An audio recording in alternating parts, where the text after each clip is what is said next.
자, 케빈 워시 이 새로운 연준 의장 지명자입니다. 아직 뭐 연준 의장이 된 건 아니고 이제 청문회 과정을 거치고 뭐 6월 정도에 아마 취임을 할 가능성이 높아 보입니다. 시장에서는 거의 기정사실화하고 있는 상황인데 어제 뭐 프로필은 뭐 쭉 알려드렸죠. 뭐 워낙 뭐 엘리트고 월가에도 있었고 쿠팡 이사이기도 하고 뭐 에스티 로더가의 사위이기도 하고 트럼프 대통령의 절친인 장인을 가지고 있는 그런 사람이기도 합니다. 자, 그런데 저는 이 케빈 워시가 했던 여러 가지 말 중에 이 인플레이션 is choice라는 말이 가장 좀 의문이 됐고 궁금하기도 했고 이 워딩이 케빈 워시를 나타내는 것이 아닌가라는 생각이 들었습니다. 자, 이 속뜻은 무엇일까요? 일단은 케빈 워시는 인플레이션은 충분히 조절이 가능한 것이다라고 생각을 하는 사람이더라고요. 그래서 연준이 초이스를 한 거다. 인플레이션이 나타나는 건 연준이 대책을 제대로 마련하지 않고 대응을 빨리빨리 하지 않았기 때문에 나타나는, 어떻게 보면 연준이 용인하는 것이었다라는 것이 케빈 워시의 주장이었습니다.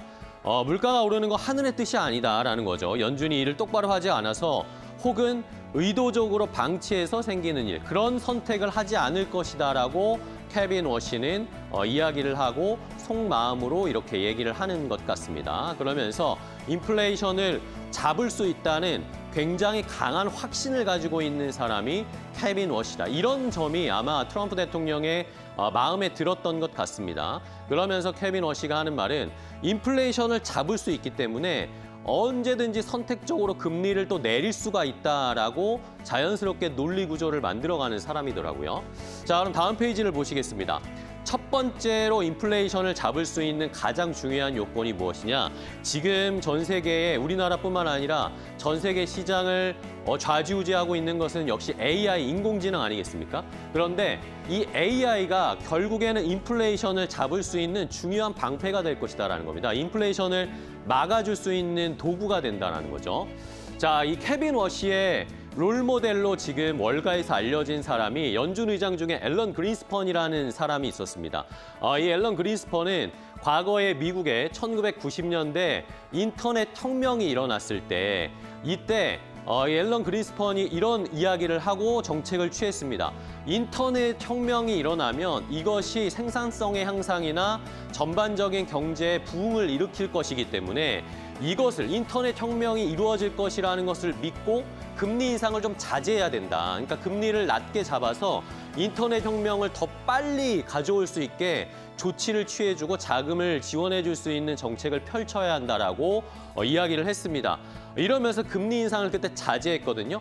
그러면서 결국에는 인터넷 호황, 장기 호황을 이끈 장본인이다라고 월가에서는 평가를 받고 있는데 이 케빈 워시가 앨런 그린스펀 같은 사람이 되겠다라고 이야기를 하고 있다는 겁니다. 그러면서 나온 말이 포지티브 서플라이 쇼크, 긍정적인 공급 충격이 있을 수 있는데 이것이 오히려 인플레이션을 잡는 데 도움이 된다는 거죠. 자, 케빈 워시는 전에 어제도 말씀드렸지만 UPS라는 국제 물류회사 그리고 쿠팡이라는 역시 물류회사의 이사직을 맡고 있습니다.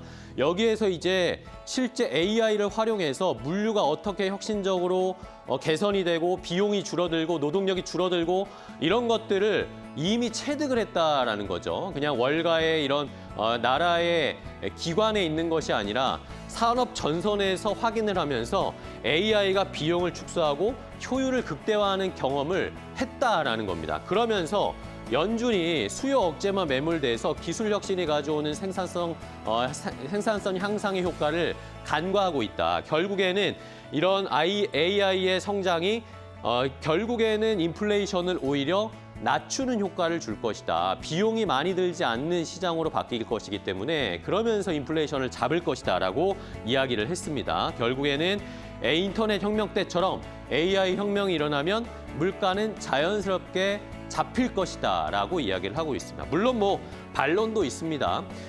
AI 데이터 센터 구축을 하기 위해서 지금 반도체 가격, D램 가격이 막 엄청 올라가고 있잖아요.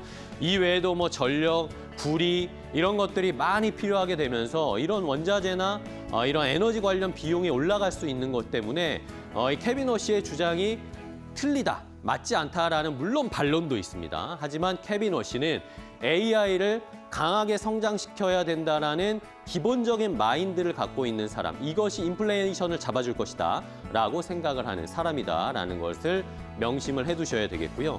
자, 다음 두 번째입니다. 다음 페이지 보시면 자, 오히려 돈줄을 좀 죄어야 된다라고 이야기를 하는 사람이 역시 케빈 워시입니다. 이것 때문에 지난 주말과 어제 우리 시장이 크게 흔들렸던 겁니다.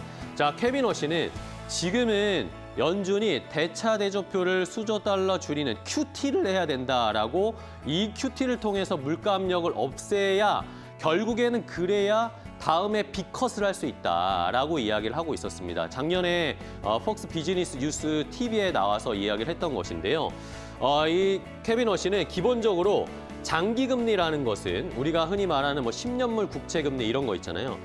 장기금리는 기본금리, 연준에서 정하는 기본금리 플러스 기대 인플레이션 프리미엄이 붙어서 금리가 형성된다라고 시장에서는 일반적으로 생각하잖아요. 근데 이 금리가 높은 이유는 기대 인플레가 너무 높아지기 때문에 금리가 올라간다는 겁니다. 그러니까 이런 QT를 해서 이 대차 대조표를 축소하는 QT를 해서 기대 인플레이션을 낮추는 효과를 하면 결국에는 기본적인 장기 금리가 뚝뚝뚝뚝 내려갈 것이다라고 얘기를 하는 것이죠. 그러면서 일단은 선 긴축을 한 다음에 전체적인 시장의 장기 금리가 내려가면 그때 자연스럽게 기준금리를 인하해주면 된다라고 이야기를 하는 겁니다. 그러니까 일반적인 시장에서 형성되는 금리와 연준이 생각하는 기준금리를 비슷하게 맞추려는 전략을 하는 사람이다라는 거죠.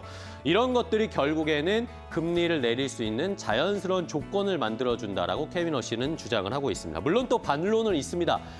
금리 인하라는 엑셀, 시장에서 펼치는 엑셀을 밟는 듯한 정책과 양적 긴축이라는 브레이크 같은 정책을 동시에 사용하면 시장 유동성이 꼬이면서 단기적으로 자금이 막히거나 시장에 충격을 줄 수 있다라는 이야기입니다. 하지만 케빈 워시는 이런 단기적인 충격이 어쩔 수 없는 것이다. 우리가 수술을 하면 아프고 상처를 내야 되듯이 이런 것이 있어야 시장이 건전하게 바뀔 것이다라고 주장하는 사람이 역시 케빈 워시라는 걸 잘 아셔야 되겠습니다. 자, 마지막 표를 보시면요. 자, 결국에는 이제 트럼프 대통령은 연준에서도 새로운 패러다임으로 베팅을 하려는 것 같습니다.